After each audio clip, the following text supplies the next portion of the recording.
Καλημέρα, καλησπέρα ή καλή ό,τι ώρα κι αν με ακούς.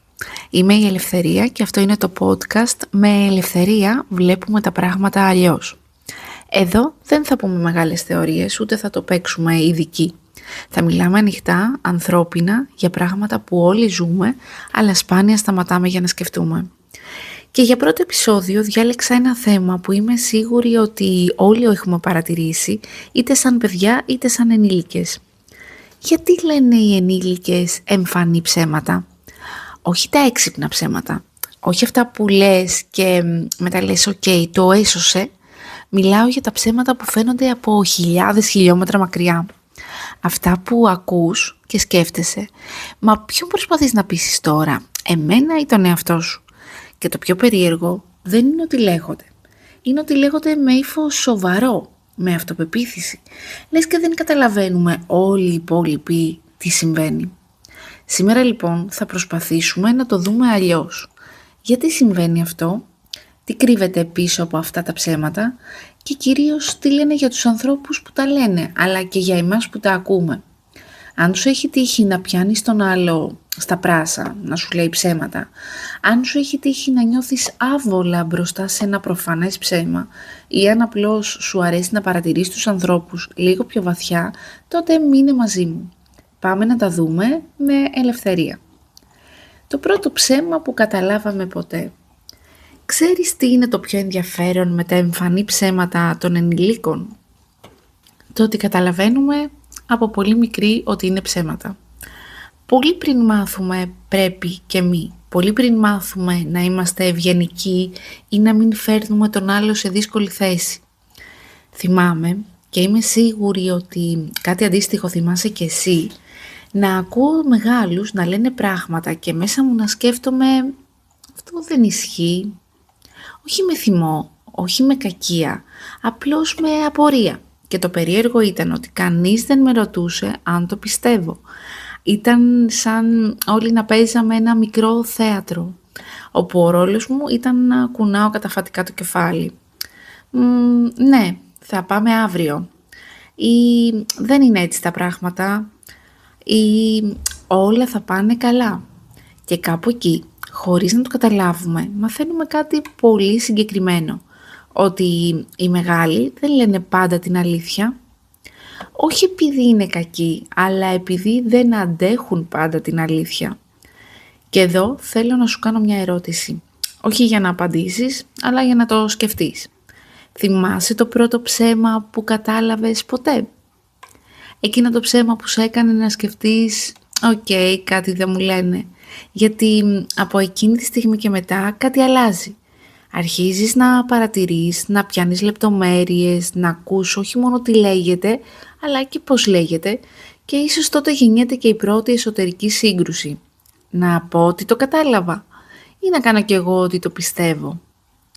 Και οι περισσότεροι από εμάς μαθαίνουμε το δεύτερο. Τι νιώθουμε όταν ακούμε ένα εμφανές ψέμα? Υπάρχει ένα πολύ συγκεκριμένο συναίσθημα όταν ακούς κάποιον να λέει ένα εμφανές ψέμα, ένα προφανές ψέμα. Δεν είναι θυμός, δεν είναι καν απογοήτευση. Είναι αμηχανία. Είναι εκείνη η στιγμή που σκέφτεσαι, τώρα τι κάνουμε? Γιατί από τη μία ξέρεις ότι αυτό που ακούς δεν ισχύει, αλλά από την άλλη ο άλλος σου το λέει με τέτοια σοβαρότητα που σχεδόν σε βάζει στο δίλημμα. Να τον διορθώσω? Να το αφήσω να περάσει?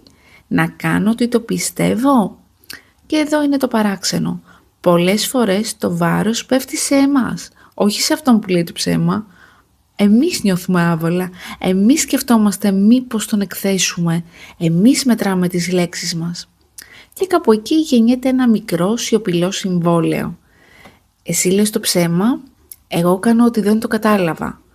Αλλά αυτό το συμβόλαιο έχει κόστος, γιατί κάθε φορά που το κάνουμε κάτι μέσα μας μαθαίνει να σωπαίνει. Να μην λέει, να μην ενοχλεί.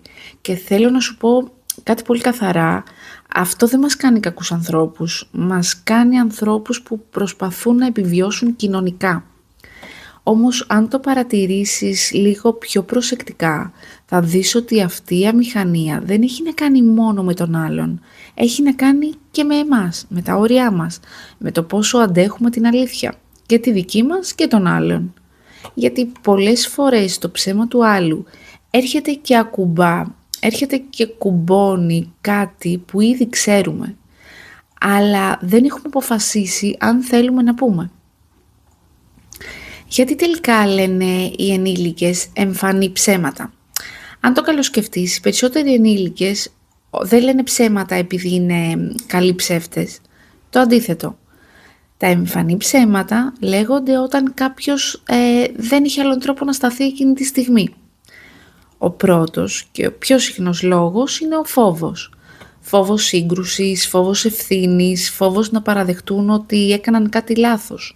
Είναι πιο εύκολο να πεις κάτι που δεν ισχύει ακριβώς παρά να πεις δεν μπορώ, δεν ξέρω, έκανα λάθος. Και όσο πιο δύσκολες είναι αυτές οι αλήθειες για κάποιον, τόσο πιο πρόχειρο γίνεται το ψέμα. Ο δεύτερος λόγος είναι η συνήθεια. Υπάρχουν άνθρωποι που έχουν μάθει μια ζωή να γλυκαίνουν εντός εισαγωγικών την πραγματικότητα. Να λένε αυτό που ακούγεται καλύτερα, αυτό που δεν θα φέρει ένταση.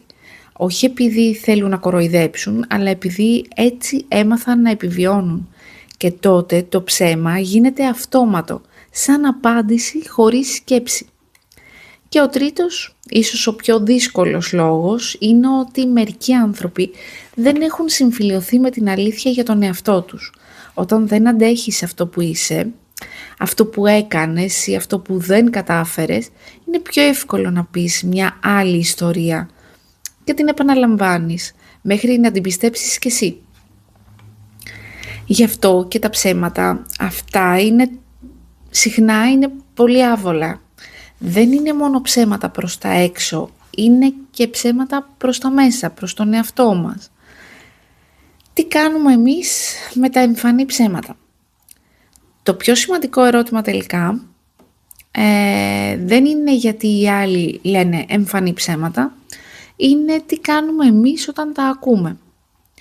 Γιατί εδώ έχουμε επιλογές. Και όχι, δεν είναι πάντα σωστό να πούμε την αλήθεια χύμα. Ούτε όμως να καταπίνουμε τα πάντα. Υπάρχουν φορές που αξίζει να μιλήσουμε. Όχι επιθετικά, όχι για να εκθέσουμε τον άλλον, αλλά απλά καθαρά. Δηλαδή μπορούμε να πούμε δεν το βλέπω έτσι ή αυτό δεν μου ακούγεται ακριβώς αληθινό. Αυτό είναι πολλές φορές αρκετό. Και υπάρχουν και άλλες φορές που το πιο όριμο πράγμα που μπορούμε να κάνουμε είναι απλώς να δούμε. Να καταλάβουμε ότι ο άλλος δεν μπορεί εκείνη τη στιγμή να αντέξει την αλήθεια. Και αυτό μας λέει περισσότερα για εκείνον, όπως είπαμε και πιο πάνω, παρά για εμάς. Δεν χρειάζεται δηλαδή να γίνουμε η αστυνομία της αλήθειας, ούτε όμως και θεατές σε ένα έργο που μας κουράζει. Το κλειδί εδώ είναι η επίγνωση.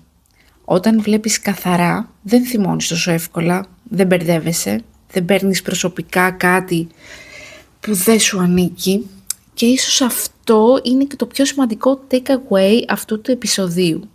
Τα εμφανή ψέματα των άλλων δεν είναι υποχρέωσή μας να τα κουβαλάμε. Μπορούμε να τα αναγνωρίζουμε, να κρατάμε τα όρια μας και να συνεχίσουμε το δρόμο μας, χωρίς ενοχές. Αν έφτασες μέχρι εδώ, θέλω να σε ευχαριστήσω πραγματικά. Αυτό ήταν το πρώτο επεισόδιο του podcast «Με ελευθερία βλέπουμε τα πράγματα αλλιώς». Αν σου άρεσε, αν ένιωσες ότι κάτι από αυτά που είπαμε σε άγγιξε ή αν απλώς σε έκανε να σκεφτείς λίγο διαφορετικά, τότε έχουμε κάνει τη δουλειά μας. Στο επόμενο επεισόδιο θα συνεχίσουμε να παρατηρούμε τους ανθρώπους, τις συμπεριφορές τους και κυρίως τον εαυτό μας. Μέχρι τότε να θυμάσαι, μπορείς πάντα να βλέπεις τα πράγματα αλλιώς με ελευθερία. Φιλιά!